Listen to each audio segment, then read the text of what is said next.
नमस्कार। आज 23 जून 2025 है और देखिए सबसे बड़ी खबर क्या है। डोनाल्ड ट्रंप का एक बड़ा ऐलान। उन्होंने कहा है कि इजराइल और ईरान के बीच जो 12 दिन से संघर्ष चल रहा था वो अब खत्म हो गया है। एक पूर्ण और संपूर्ण युद्ध विराम। लेकिन कहानी में एक पेंच है। ईरान के अधिकारी हैं, वो कह रहे हैं भाई अब तक कोई युद्ध विराम नहीं हुआ है। हाँ, उन्होंने साफ कहा है। बिल्कुल। और ये भी कि अगर इजराइल हमले जारी रखेगा तो हम भी जवाब देंगे। दूसरी तरफ इजराइल वो अभी चुप है, पर कुछ रिपोर्ट्स आ रही हैं कि शायद वो ट्रंप की शर्तों पर मान जाए अगर ईरान हमले रोक दे। हाँ, मतलब कंडीशनल लग रहा है मामला, सशर्त। हाँ बिल्कुल। तो चलिए जरा समझने की कोशिश करते हैं कि ये जो मिली-जुली खबरें आ रही हैं इनका मतलब क्या है, खासकर बाजारों पर इसका क्या असर दिख रहा है शुरू में, क्योंकि यहाँ कुछ वाकई दिलचस्प हो रहा है। हाँ बिल्कुल। जैसी ट्रंप ने घोषणा की, अमेरिकी स्टॉक फ्यूचर्स में उछाल दिखा।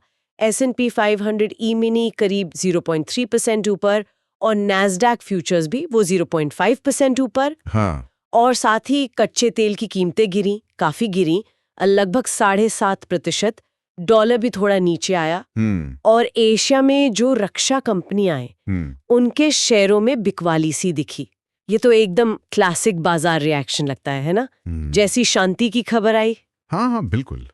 ये दिखाता है कि बाजार मतलब शांति की खबर या सिर्फ उसकी उम्मीद पर भी कितनी तेजी से रिएक्ट करता है। जैसी लगा कि शायद ये जियोपॉलिटिकल टेंशन कम हो रही है, निवेशकों ने थोड़ा कह सकते हैं रिस्क लेना बेहतर समझा। अच्छा। इसीलिए तेल और डॉलर जैसे जो सेफ हेवन माने जाते हैं वो थोड़े नीचे आए।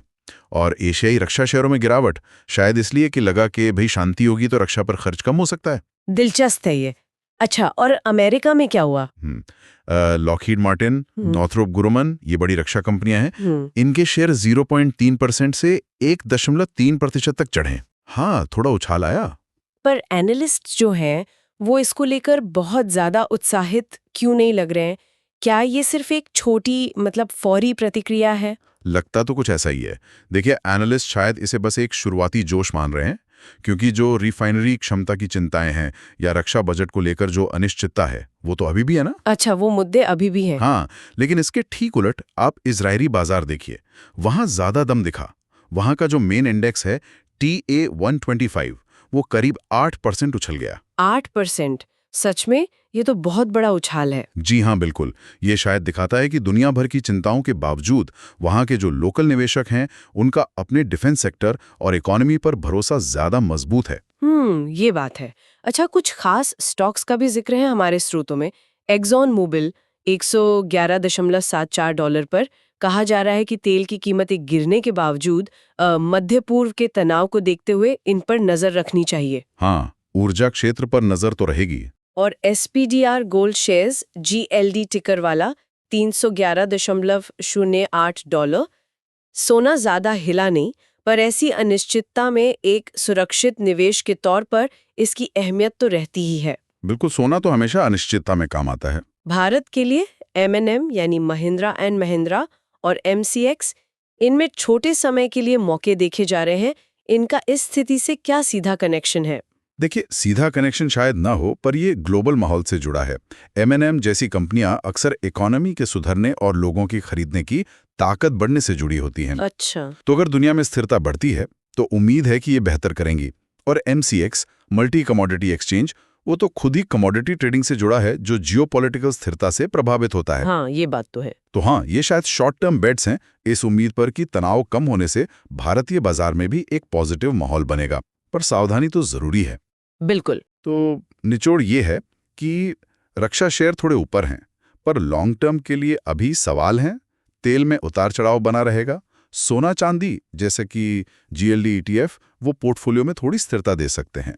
और ये सब कुछ हो रहा है ट्रंप के दावे, ईरान के इनकार, उनके विदेश मंत्री अब्बास अरकाची का बयान याद रखिए, और इजराइल की वो कथित शर्तों वाली रिपोर्ट्स के बीच। मतलब तस्वीर अभी भी काफी धुंधली है। हाँ, मतलब साफ है कि बाजार ने युद्ध विराम की खबर को हाथों हाथ तो लिया, लेकिन ईरान के मना करने से एक बड़ा सवालिया निशान लग गया है।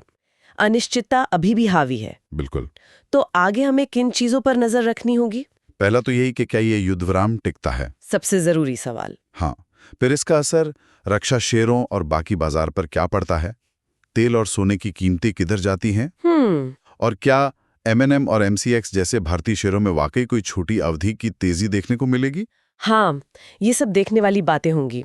और देखिए, एक और बात सोचने लायक है जो इन स्रोतों से निकल कर आ रही है। अच्छा, क्या?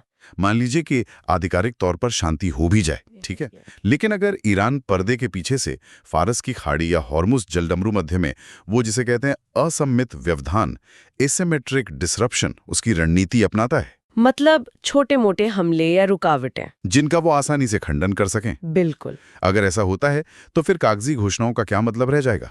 दुनिया के व्यापार और खासकर एनर्जी सप्लाई पर इसका क्या असर पड़ेगा? ये एक बहुत अहम सवाल है जिस पर आगे नजर रखनी होगी। सही बात है। तो स्थिति अभी काफी उलझी हुई है और आने वाले दिनों में ही तस्वीर साफ होगी। हाँ, बिल्कुल। देखते हैं क्या होता है।